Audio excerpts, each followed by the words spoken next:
washabihi ajmain. Yang terhormat Ibu Haja Ida Suhaidah yang mewakili Kepala Sekolah, yang saya hormati rekan-rekan guru sekalian. Pada kesempatan ini saya sebagai pembawa acara akan membacakan susunan acara diseminasi budaya positif. Yang pertama pembukaan, yang kedua menyanyikan lagu Indonesia Raya, yang ketiga Mares Guru Penggerak, yang keempat sambutan dari kepala sekolah atau yang mewakili, yang kelima kegiatan inti.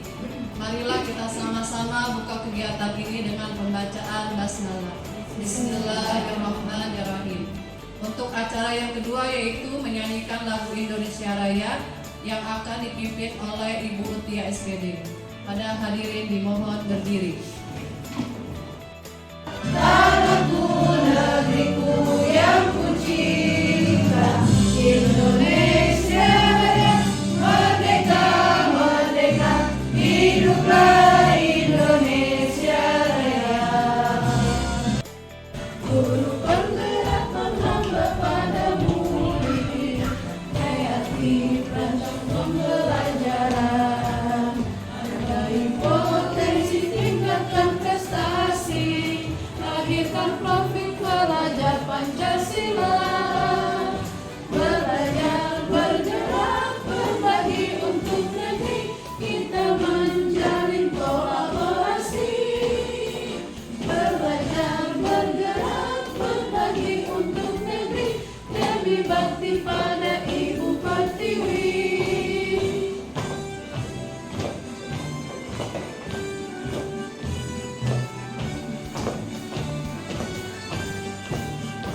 Bulatkan tekad, kuatkan hati, negeri ini memanggilmu kawan. Belajar, bergerak, berbagi untuk negeri, guru penggerak majukan pendidikan. Guru penggerak menghamba pada murid, kreatif rancang pembelajaran, potensi, tingkatkan prestasi, lahirkan profil pelajar Pancasila. Belajar, bergerak, berbagi untuk negeri, kita menjalin kolaborasi. Belajar, bergerak, berbagi untuk negeri, demi bakti pada Ibu Pertiwi. Belajar, bergerak, berbagi untuk negeri, kita menjalin kolaborasi. Belajar, bergerak, berbagi untuk negeri, demi bakti pada Ibu Pertiwi. Demi bakti pada Ibu Pertiwi.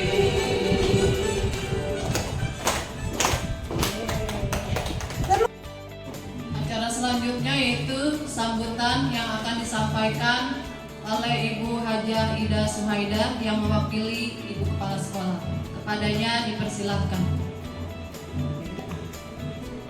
Terima kasih kami ucapkan kepada rekan-rekan guru yang sudah menyempatkan waktunya untuk mengikuti kegiatan diseminasi para calon guru penggerak angkatan ke-11.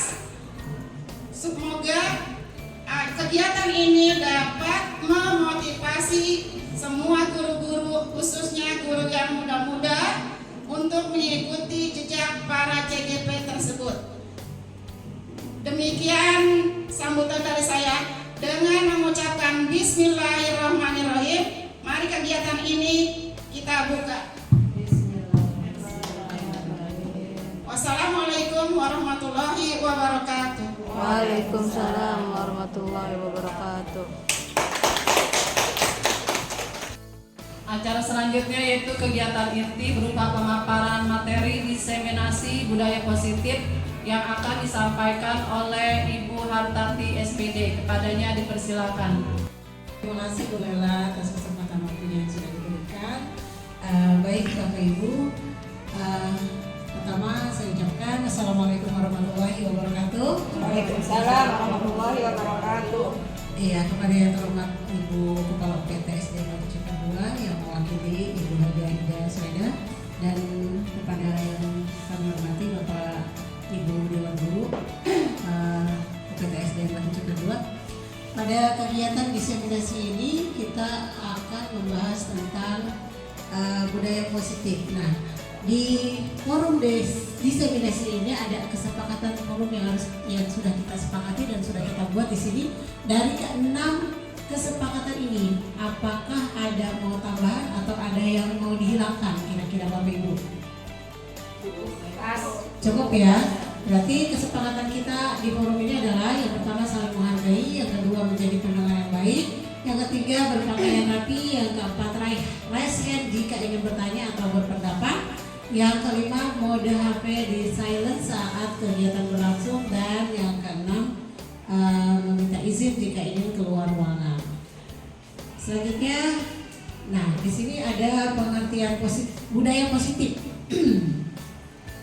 Budaya positif adalah nilai-nilai atau keyakinan-keyakinan dan kebiasaan baik di sekolah yang berpihak pada murid agar mereka dapat berkembang menjadi pribadi yang kritis, penuh hormat, dan bertanggung jawab sesuai dengan profil pelajar Pancasila.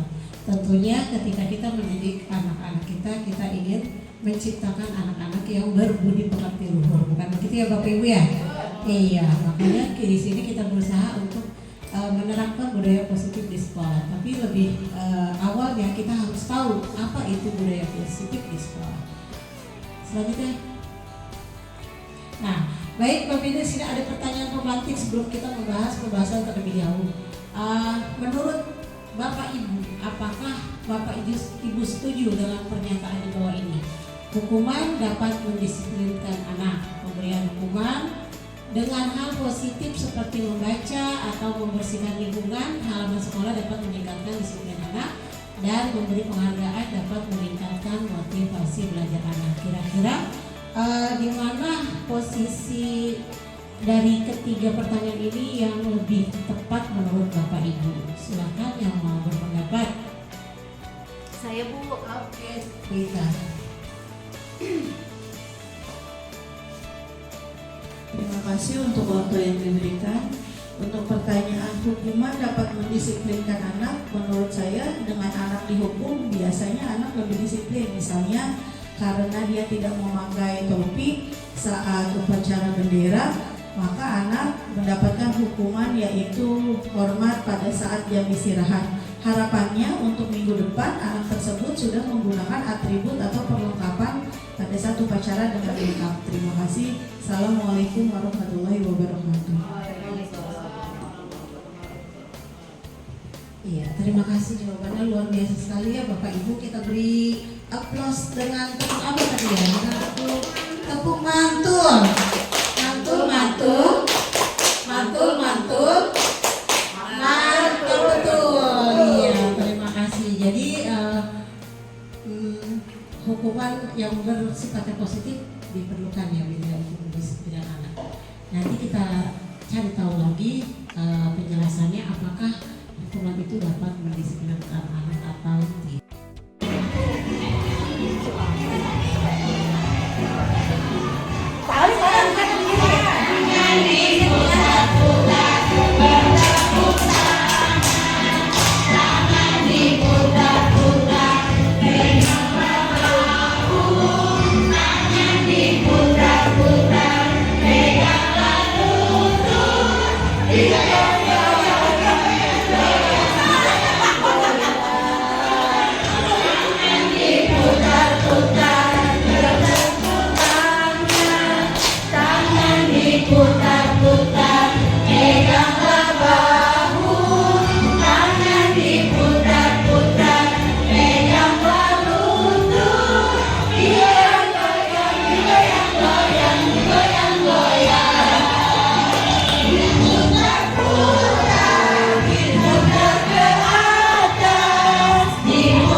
Baik Bapak Ibu, kita lihat di depan. Di sini ada 6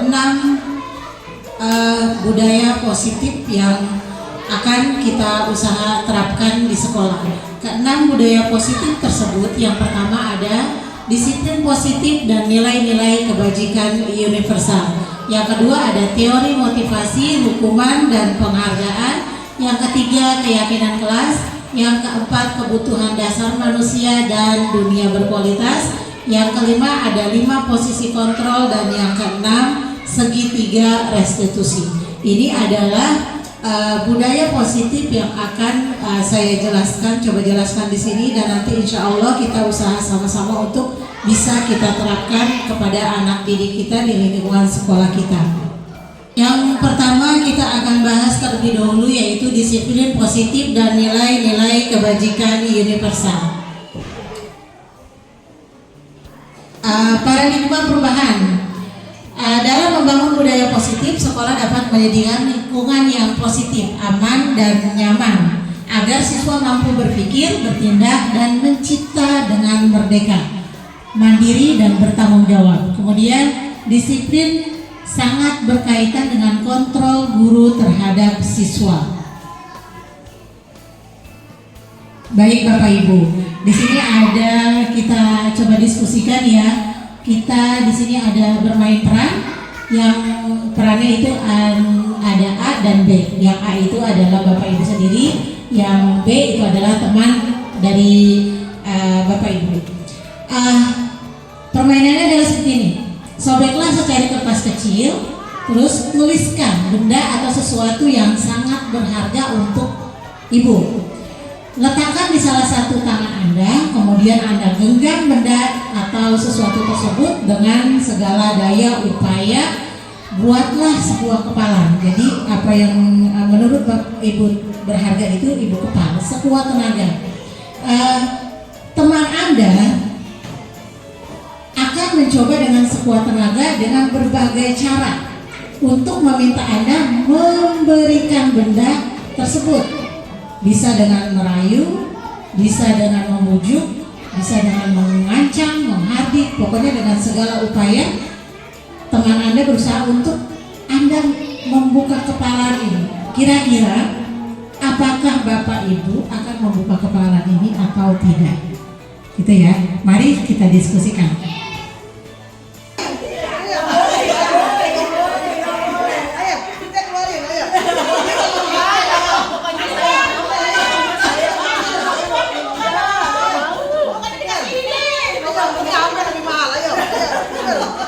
Baik, setelah kita berdiskusi, adakah yang mau memberikan pendapat? Apakah Ibu membuka atau tetap mengepal apa yang Ibu pegang?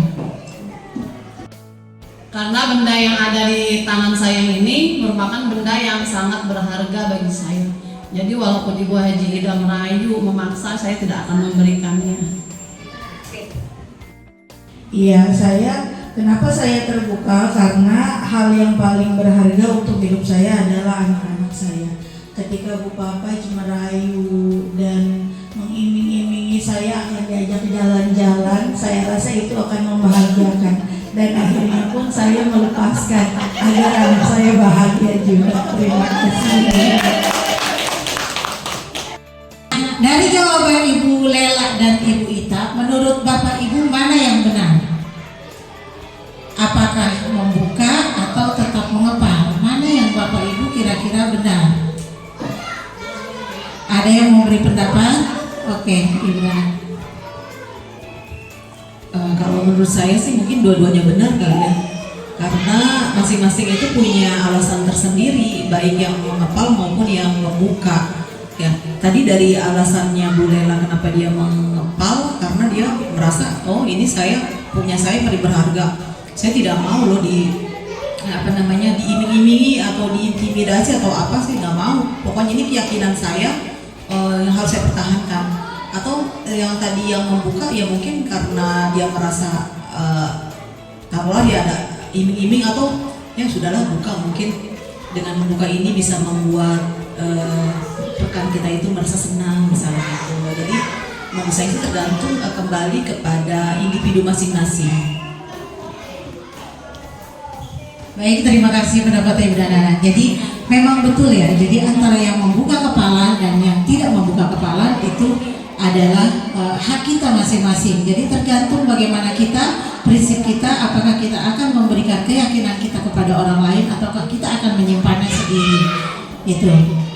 Baik, next. Nah, di sini ada perubahan paradigma teori kontrol.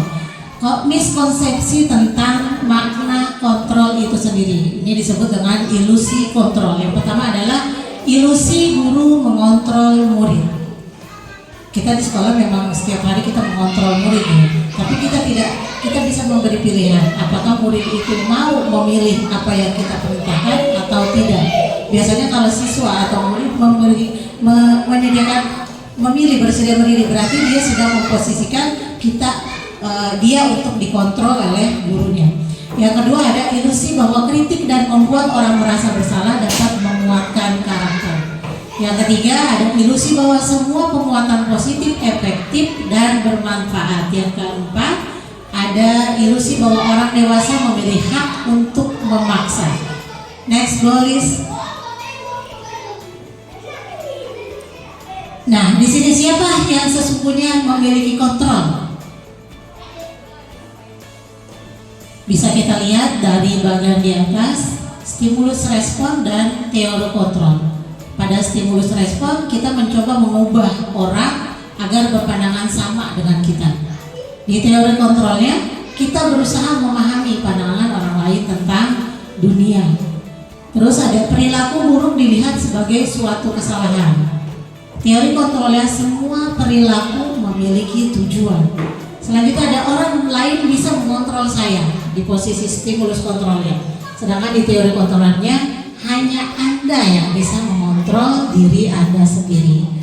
Di terakhir ada model berpikir menang dan kalah stimulus responnya. Kemudian ada teori kontrolnya model berpikir menang. Selanjutnya next. Nah, di sini kita pahami dulu sebenarnya apa sih makna disiplin itu. Disiplin berasal dari bahasa Latin disciplina yang artinya belajar. Makna asal dari kata ini terkonotasi dengan disiplin diri dari murid-murid Socrates dan Plato. Disiplin diri membuat orang menggali potensinya menuju sebuah tujuan apa yang dia hargai. Kemudian namun dalam budaya kita makna kata disiplin telah berubah menjadi sesuatu yang dilakukan seseorang pada orang lain untuk mendapatkan kepatuhan. Kecenderungan umum adalah menghubungkan kata disiplin dengan ketidaknyamanan, bukan dengan apa yang kita hargai atau pencapaian sesuatu tujuan. Jadi disiplin itu sebenarnya intinya adalah belajar ya. Kita belajar untuk melakukan sesuatu berdasarkan dengan aturan-aturan dan keyakinan yang kita miliki. Next. Nah, di sini ada nilai-nilai kebajikan universal. Apa sih nilai-nilai kebajikan universal? Nilai-nilai kebajikan universal adalah sifat-sifat positif manusia yang merupakan tujuan mulia yang ingin dicapai setiap individu. Nilai-nilai tersebut bersifat universal dan dari lintas bahasa, suku bangsa, agama maupun latar belakang. Setiap perilaku perbuatan memiliki suatu tujuan. Di sini nilai-nilai kebajikan yang telah kita tahu seperti yang sudah kita pelajari di kurikulum Merdeka, ada nilai-nilai kebajikan yang terangkum dalam profil pelajar Pancasila. Yang pertama ada beriman, bertakwa kepada Tuhan Yang Maha Esa dan berakhlak mulia, mandiri, bernalar kritis, berkebinekaan global, bergotong royong dan kreatif. Selain dari 5 profil pelajar Pancasila ini, ada banyak sekali nilai-nilai kebajikan yang ada untuk kita terapkan pada anak-anak, seperti bertanggung jawab, percaya diri, kemudian disiplin. Banyak sekali nilai-nilai disiplin universal yang ada untuk mencerdaskan anak. Next. Baik, budaya positif yang kedua adalah teori motivasi, hukuman dan penghargaan. Next. Menurut Diana Gossen, Restructuring School Discipline, dalam bukunya, judul bukunya bahwa 3 motivasi perilaku manusia. Yang pertama itu ada untuk menghindari ketidaknyamanan atau hukuman. Nah, dalam di posisi motivasi perilaku manusia ini adalah posisi yang paling terendah, karena dia melakukan sesuatu itu untuk menghindari ketidaknyamanan atau hukuman. Biasanya ketika dia melakukan sesuatu, dia akan bertanya, apa yang akan terjadi nanti dengan saya, seperti itu. Kemudian ada motivasi perilaku yang kedua adalah untuk mendapatkan imbalan atau penghargaan dari orang lain. Nah, pada motivasi perilaku manusia yang seperti ini, biasanya ketika dia melakukan sesuatu, dia akan bertanya, apa yang akan saya dapatkan nanti jika saya melakukan itu. Jadi dia mengharapkan imbalan. Jadi kalau dia nggak ada imbalan, dia biasanya malas orang yang melakukan, orang yang motivasi yang kedua ini.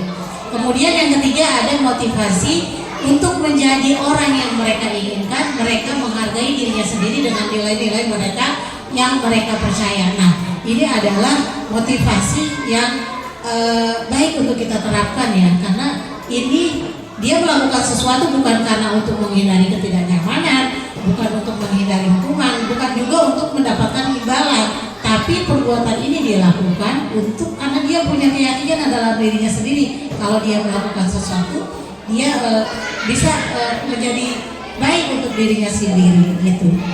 Next. Nah, baik, di sini ada kasus, contoh kasus ya Bapak Ibu.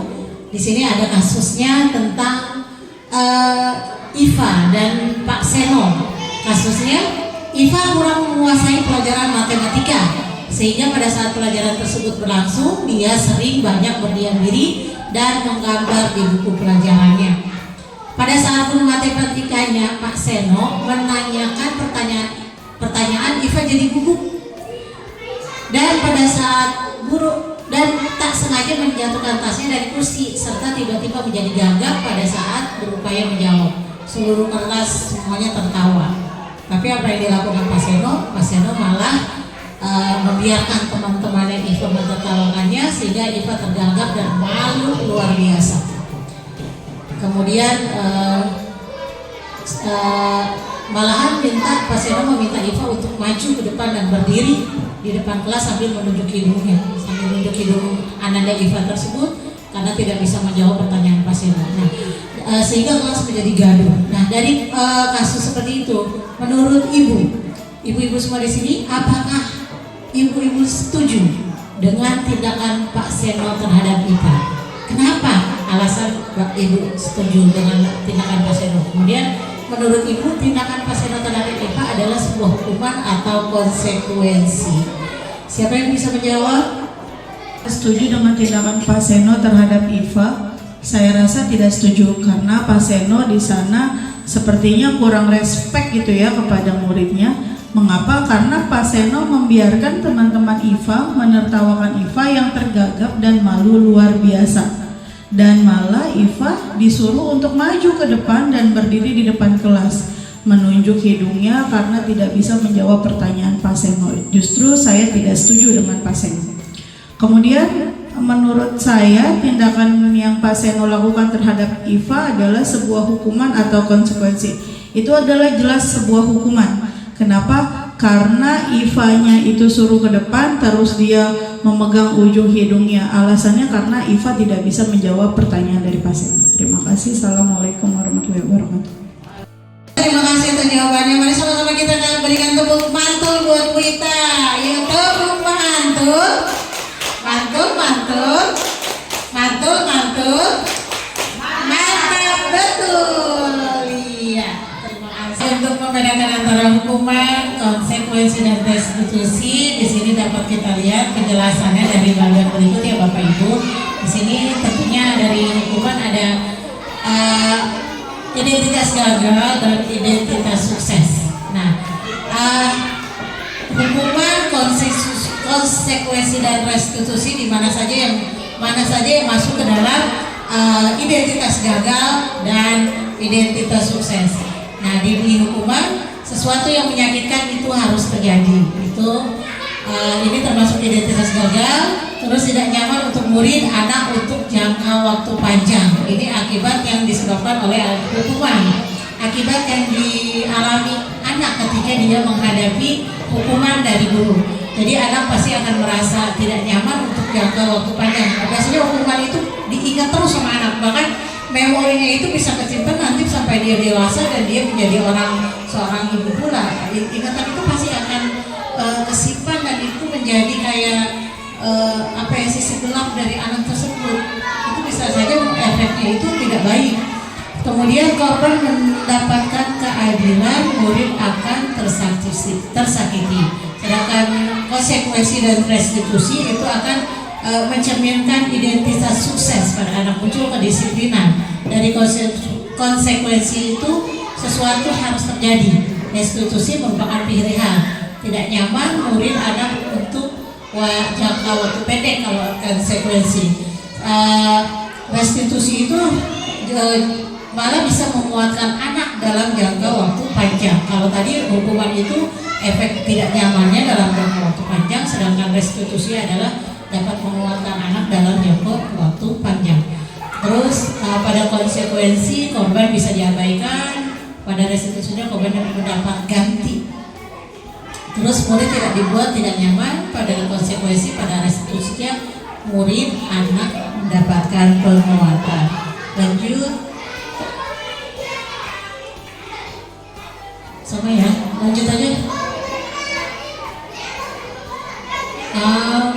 Lanjut. Oke. Nah, berdasarkan bagian di atas, maka kita menyimpulkan bahwa hukuman itu bersifatnya untuk terencana atau tidak terencana atau tidak tiba-tiba. Misalkan kita melihat anak berbuat salah, biasanya kita langsung menjudge anak, menghukum anak tentang kesalahannya tersebut. Anak-anak kaget karena dia nggak tahu apa yang terjadi, yang bakal terjadi dengan dia, dan tidak dilibatkan pada awal-awalnya. Hukuman itu bersifat satu arah, biasanya cuma guru doang, anak-anak nggak tahu kan, jadi guru aja yang berperan di situ. Dan pihak guru memberikan dan murid hanya menerima hukuman tanpa melalui kesepakatan. Jadi anak-anak nggak tahu, berbeda dengan konsekuensi. Biasanya kalau konsekuensi itu anak-anak tahu. Nanti kalau misalkan dia terlambat, dia akan seperti apa. Misalkan dia tidak mengerjakan PR, dia akan seperti apa. Itu adalah konsekuensi, dan konsekuensi itu melalui kesepakatan. Lanjut next. Iya, yang ketiga adalah keyakinan kelas. Keyakinan kelas. Lanjut. Nah, mengapa tidak peraturan kelas? Mengapa harus keyakinan kelas? Kira-kira ada tidak perbedaannya? Ada yang bisa jawab? Ada yang mau bantu jawab? Mengapa tidak peraturan saja dan atau mengapa harus keyakinan kelas? Kalau peraturan menurut saya itu sudah ditetapkan dari awal oleh yang membuat peraturan dan anak-anak tidak bisa mengindahkan.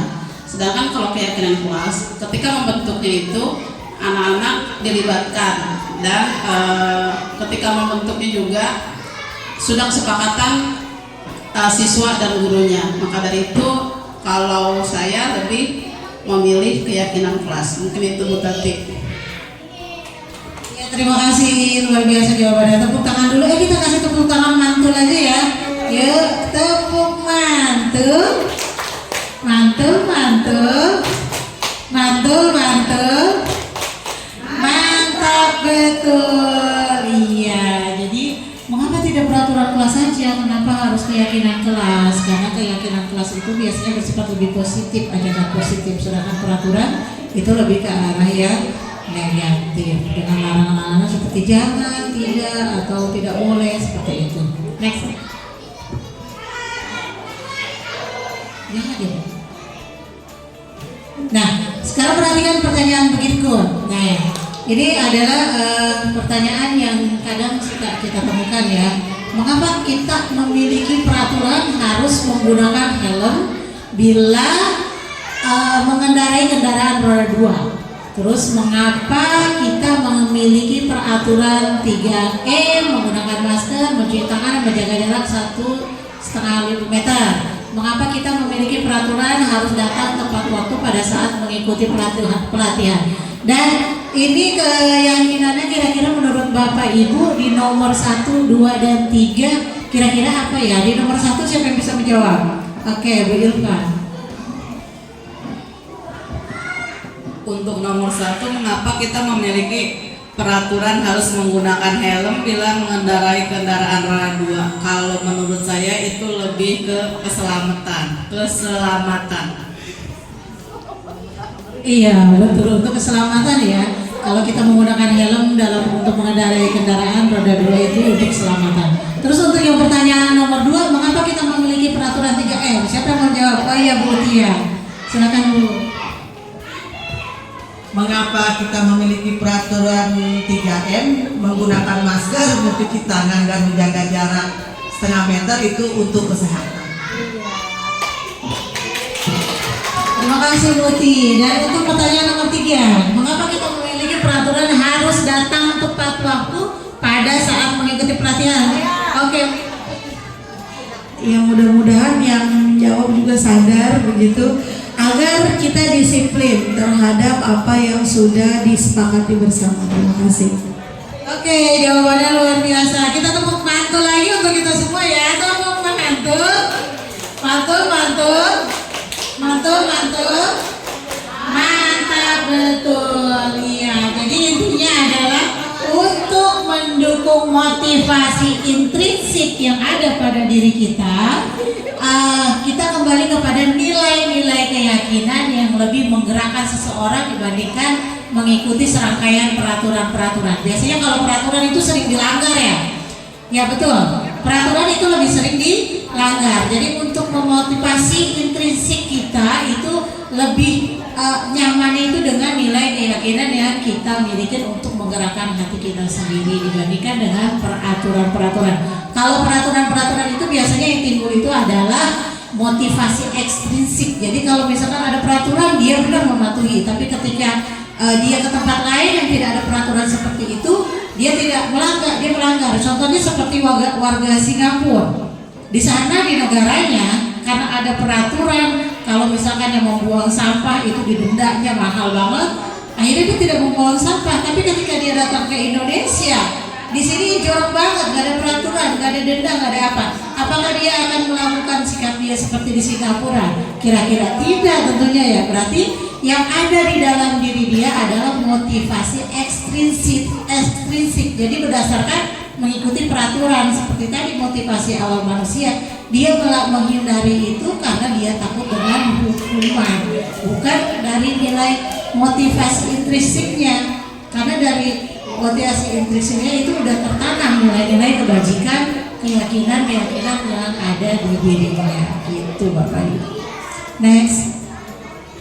Nah, bagaimana membuat keyakinan kelas? Nah, di sini ada poin-poin penting ketika kita menyusun keyakinan kelas. Yang pertama adalah bahwa dalam membuat keyakinan kelas itu lebih abstrak daripada peraturan. Yang kedua, berupa pernyataan universal. Kemudian yang ketiga, dibuat dalam bentuk kalimat positif. Jadi seperti tadi yang sudah dibilang, tidak ada kata jangan, tidak boleh. Terus sedikit saja agar mudah diingat. Selanjutnya ada sesuai dengan kondisi sekolah. Selanjutnya semua warga sekolah dilibatkan dalam membuat keyakinan. Biasanya kalau di kelas kita beri kesempatan kepada anak untuk menulis sesuatu di kertas kecil. Kita buat apa yang anak inginkan terjadi di kelasnya. Kita berikan anak kesempatan untuk mengeluarkan pendapatnya. Kemudian kita kumpulkan, nanti kita rangkum dan kita pilih mana keyakinan-keyakinan yang akan kita terapkan di kelas. Seperti itu. Lanjut. Nah, baik, di sini ada pertanyaan Bapak Ibu. Kira-kira di sini ini keyakinannya, nilai kebajikannya ini apa yang ada dalam pernyataan-pernyataan di bawah ini? Seperti selalu mengembalikan buku ke tempatnya, melarang mengganggu dan lain sebagainya. Di sini ada kira-kira nilai kebajikan apa yang ingin diterapkan untuk membuat keyakinan. Di nomor 1, selalu mengembalikan buku ke tempatnya. Siapa? Oh, beda. Ya, menurut saya Selalu kembalikan buku ke tempatnya adalah keyakinan dengan rasa tanggung jawab. Mungkin itu aja. Oke, tanggung jawab ya, selalu mengembalikan buku ke tempatnya itu tanggung jawab. Yang kedua, melarang mengganggu orang lain. Siapa melarang mengganggu orang lain? Bu Hali. Melarang mengganggu orang lain, nilai keyakinannya adalah menghormati orang lain. Menghormati orang lain, baik. Hadir di sekolah 15 menit sebelum pembelajaran dimulai. Siapa? Oke. Itu nilai kebajikannya yaitu Disiplin. Baik, disiplin. Hadir 15 waktu sebelum pembelajaran dimulai. Lanjut, dilarang melakukan kekerasan. Kira-kira nilai kebajikannya apa ya? Oke, Ber. Keamanan dan saling menghormati. Keamanan dan saling menghormati. Baik. Selanjutnya dilarang menggunakan narkoba. Oke, Bu Haji. Dilarang menggunakan narkoba, kebajikannya yaitu mengenai kesehatan. Iya, betul. Untuk kesehatan. Selanjutnya bergantian atau menunggu giliran. Siapa ya? Siapa lagi? Oh, boleh lah. Oke. Bergantian atau menunggu giliran, keyakinannya itu bersabar dan menghormati orang lain. Terima kasih. Selanjutnya menggunakan masker. Siapa? Siapa yang mau? Oh, Bu Papa atau Bu Putih nih? Oh, Miss Papa sih. Gunakan masker, nilai kebajikannya yaitu kesehatan. Untuk kesehatan, selanjutnya jangan berlari di kelas atau koridor. Siapa? Putih. Oke. Jangan berlari di kelas atau koridor, keyakinannya yaitu keselamatan dan keamanan. Tepuk tangan buat semua. Iya, nilai kebajikannya itu seperti yang Bapak Ibu sebutkan itu sudah betul bahwa menggunakan masker itu untuk kesehatan, jangan berlari di kelas atau koridor itu untuk keselamatan anak-anak atau keamanan dan semuanya itu.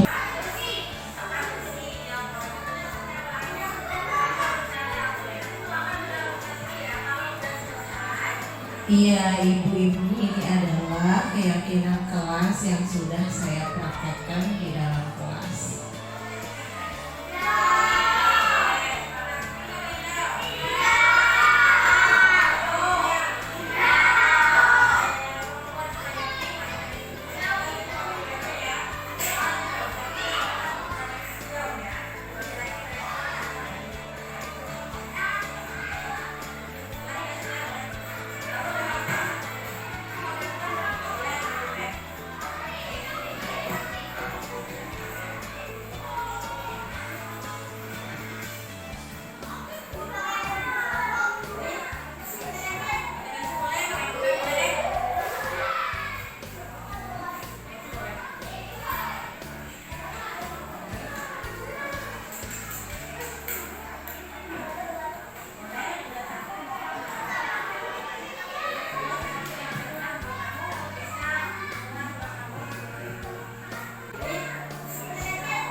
Jadi anak-anak kita minta untuk menulis pernyataan keinginan dia untuk kelasnya agar kelasnya nyaman, aman, dan menyenangkan. Jadi kita minta setiap siswa menulis satu pernyataan di lembar post-it yang sudah disediakan. Kemudian saya minta anak-anak untuk menempel kertas post-it yang berisi pernyataan dari mereka untuk kita sepakati menjadi keyakinan kelas.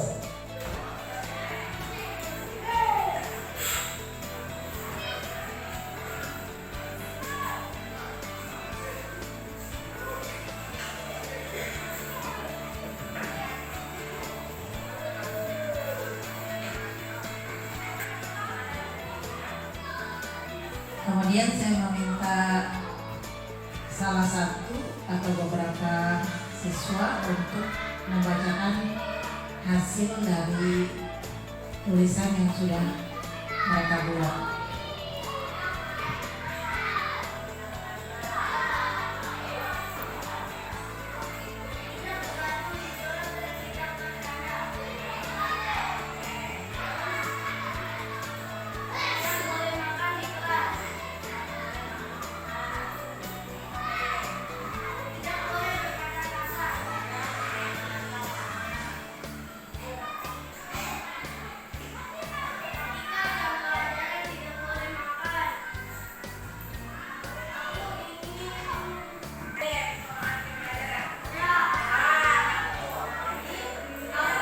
Kemudian dari kata-kata yang sudah ditulis itu kita pilih pernyataan-pernyataan yang akan kita jadikan kesepakatan di kelas.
Kemudian dari pernyataan anak-anak itu kita rubah kalimatnya menjadi kalimat positif.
Kemudian saya meminta anak-anak untuk membacakan hasil kesepakatan yang sudah kami buat.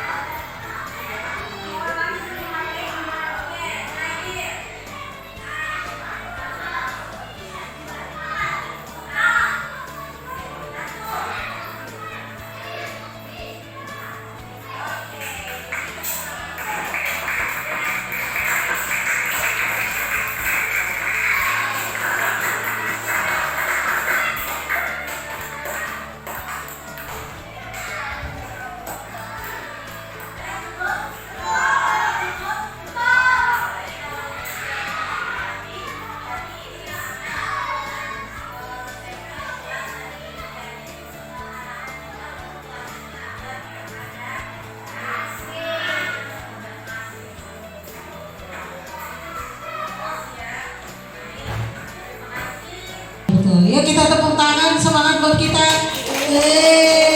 Tepuk semangatnya ada yang tahu gak ya yang aha gitu? Ada yang tahu? Siapa bisa? Oke, ayo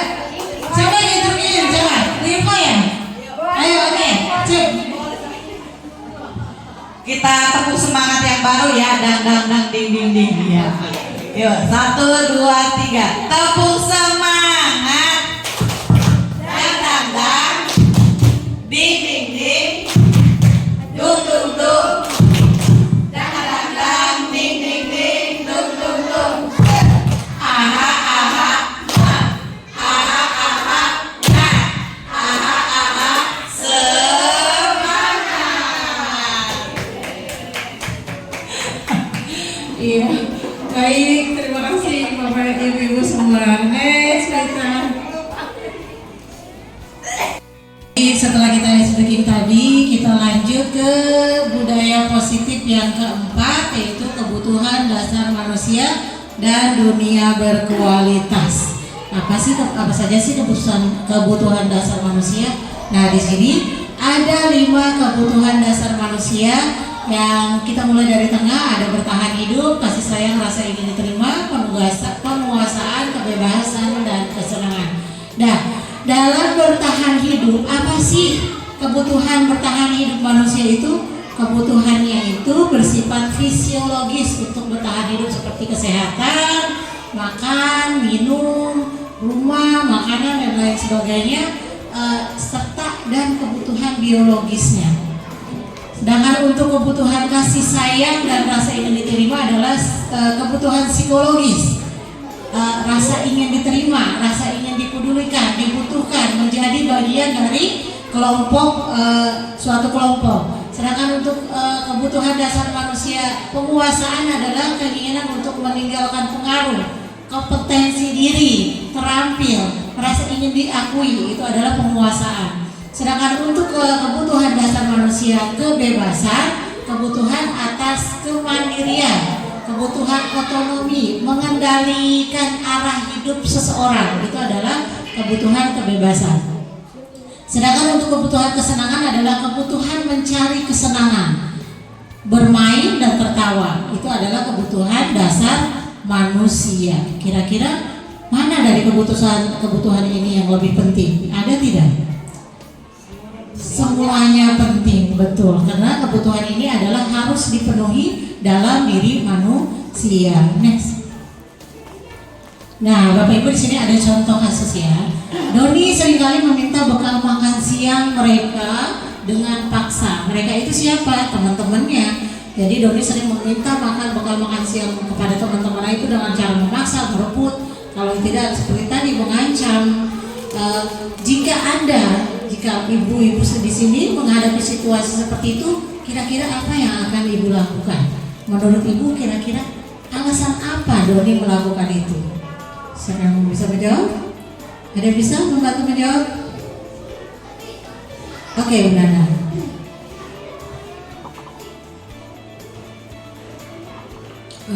Apabila saya menemukan kasus seperti Doni yang seringkali meminta bekal makan siang kepada teman-temannya dengan paksa, maka yang harus saya lakukan adalah saya harus berbicara kepada Doni, komunikasi dari hati ke hati untuk menanyakan apa alasan Doni melakukan hal tersebut. Nah, ketika kita sudah mengumpulkan data dan informasi dari Doni, nanti kita bisa mengetahui kira-kira alasan Doni tersebut melakukan itu tuh karena apa. Nah, itu nanti tergantung dari apa yang diungkapkan oleh Doni. Nah, ketika nanti Doni sudah memberikan atau memaparkan alasan dan jawabannya, nanti kita bisa menentukan kira-kira kebutuhan dasar apa yang belum dicapai oleh Doni, dan itu nanti akan kita coba lakukan untuk bisa menggali, kemudian juga untuk bisa sepaling tidak memahami dan memenuhi kebutuhan dasar tersebut. Mungkin itu saja.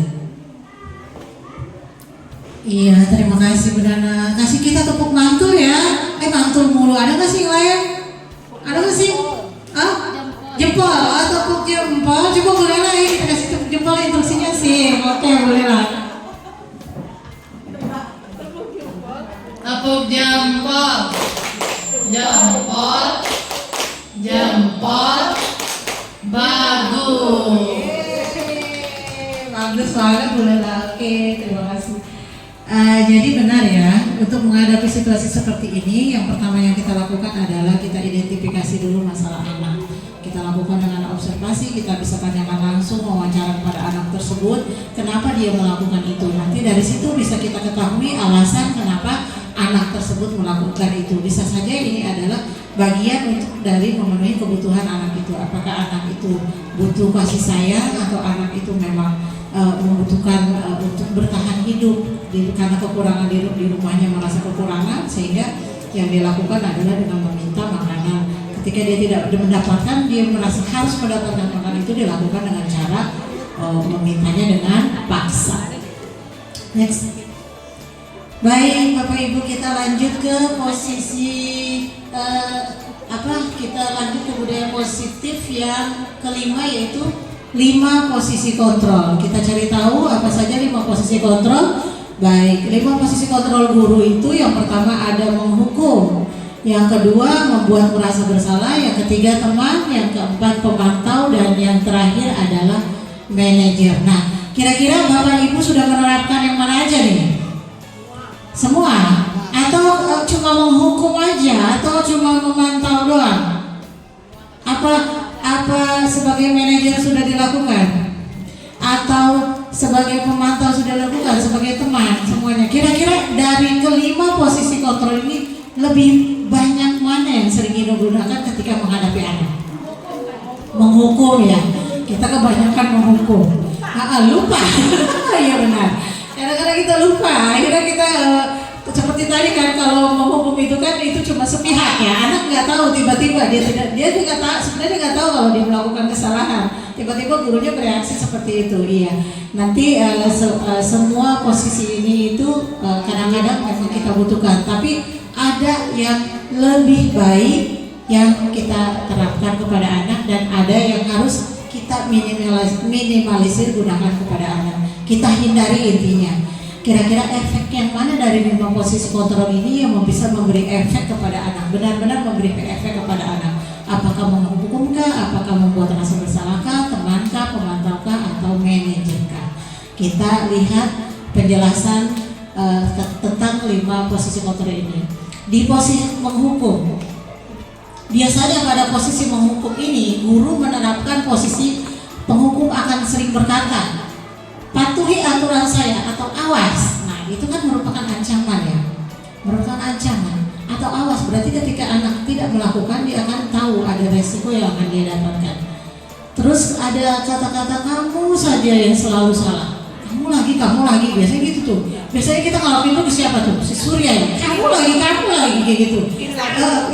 Iya udah, si Ray asal cerewet, Ray lagi gitu. Sering banget kita ucapkan. Itu pada pertanyaan seperti itu kita sudah memposisikan diri kita sebagai posisi penghukum. Terus ada kata lagi, selalu, pasti selalu yang terakhir selesai. Ini biasanya buat anak-anak yang nulisnya lama, terus yang berpikirnya lama ketika belajar matematika, hitungnya lama. Ini kan jurus kata-kata ini pasti secara nggak langsung sering keluar dari mulut kita. Nah, kata-kata itu adalah posisi kita sebagai penghukum. Selanjutnya di pembuat rasa bersalah. Nah, di pembuat rasa bersalah biasanya ini guru akan mengatakan sesuatu dengan lembut, ngomongnya halus, tapi dalam, nyelekit ke anak. Jadi anak tuh merasa berpikir, oh tadi gue gitu kan. Jadi anak tuh merasa salah kan. Biasanya jurus kata-katanya tuh, ibu sangat kecewa sekali sama kamu. Padahal lembut ngomongnya, bukan ibu kecewa sekali sama kamu, ya, tapi lembut, ibu sangat kecewa sekali sama kamu. Tapi dari ekspresi, dari kata-kata itu bisa nyangkut ke hati anak. Terus ada kata-kata, berapa kali ibu harus bilang atau memberitahu kamu ya? Gimana coba kalau orang tahu kamu berbuat begini? Nah, ini adalah posisi kata-kata yang biasa digunakan oleh guru ketika dia ingin membuat merasa bersalah kepada anak. Tapi tanpa kita sadari kadang-kadang itu keluar dari mulut kita ya. Nah, kita nggak tahu kadang-kadang itu efeknya untuk anak itu seperti apa. Ketika dia merasa bersalah, berarti kan dia kadang-kadang suka muncul rasa ketidakpercayaan dirinya pada anak gitu kan. Nah, itu dia kemarin ada kasus di kelas buah Jigida. Ketika saya minta tolong, saya kasih amanat dan dia tidak menyampaikan amanat itu. Kata-kata saya keluarkan memang pelan, tapi tapi bisa membuat anak merasa bersalah, tapi efeknya ada buat anak. Akhirnya pada setelah itu mereka langsung minta maaf. Next.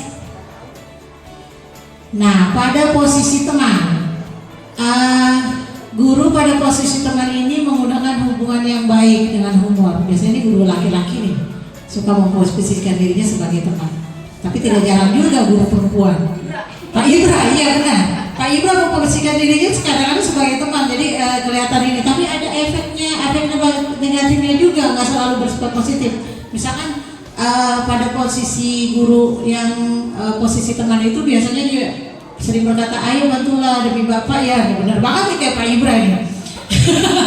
Ya kan, ayo ingat tidak bantu bapak selama ini. Mulai itu anak-anak yang dekat-dekatin gitu kan. Ya sudah, kali ini tidak apa-apa, nanti ibu bantu bereskan. Biasanya kalau di posisi teman ini anak efeknya itu adalah anak jadi sering bergantung kepada kita. Ketika kita tidak ada, anak jadi kecewa. Next, kita lanjut ke posisi pemantau. Baik, di posisi pemantau ini, pemantau itu berarti mengawasi. Pada saat kita mengawasi berarti kita mempertanggungjawabkan apa yang terjadi pada orang yang kita awasi ya. Dan pertanyaan yang pada posisi pemantau ini biasanya peraturannya apa ketika dia melakukan melakukan kesalahan. Contoh misal seperti anak terlambat datang ke sekolah. Kita suka tanya, kamu tahu kan peraturannya gitu kan? Kamu tahu kan sanksi dan konsekuensinya apa kalau kamu melakukan kesalahan gitu. Terus biasanya pada posisi pemantau ini mengandalkan perhitungan catatan yang sudah dibuat, data yang tepat, data yang digunakan sebagai bukti seseorang melakukan kesalahan.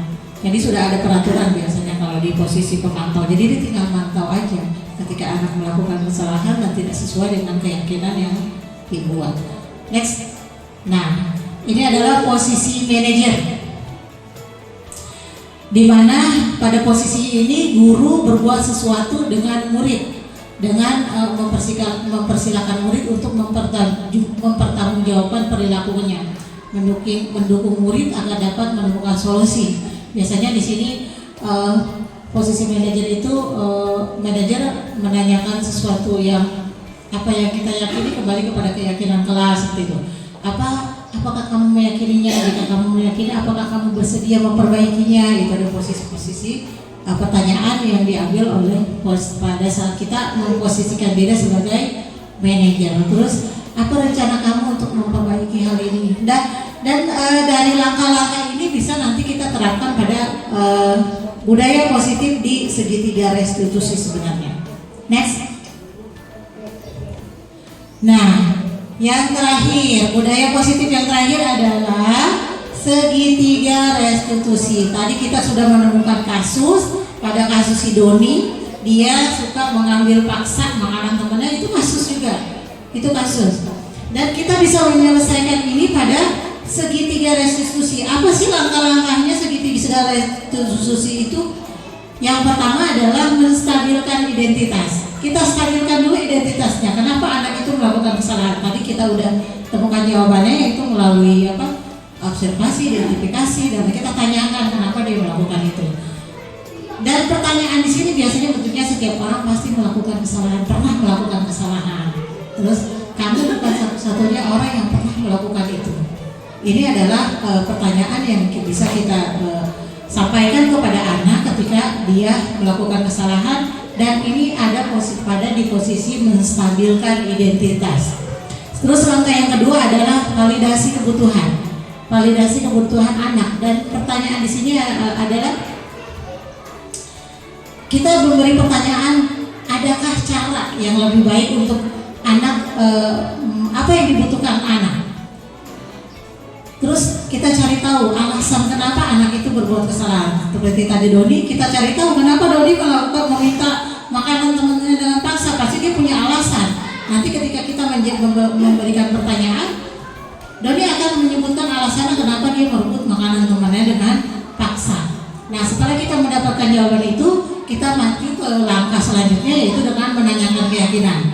Biasanya di sini ada pertanyaan kan, nilai-nilai apa sih yang sudah kita sepakati di kelas? Nilai kebajikan, nilai keyakinan kelas apa yang sudah kita sepakati? Misalkan si Doni melanggar keyakinan itu, nanti dia kan tahu, kalau dia tahu keyakinan, udah ada keyakinan kelasnya, dia tahu oh ternyata dengan perbuatan itu dia membuat perilaku tidak menghormati teman, seperti itu. Nanti akan kita tanyakan juga, ingin menjadi apa kamu nanti? Dengan perilaku dia seperti itu akan menjadi apa nanti dia? Nah, kita kembalikan lagi kepada keyakinan kelas yang sudah kita buat. Nanti si Doni itu akan tahu dari nilai kebajikan dia itu, dia akan tahu dia ingin menjadi anak yang seperti apa. Nah, ini adalah segitiga restitusi yang sudah coba saya terapkan ketika ada salah satu peserta didik yang berbuat kesalahan.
Baik, pada menstabilkan identitas, tuh pertanyaannya sudah jelas.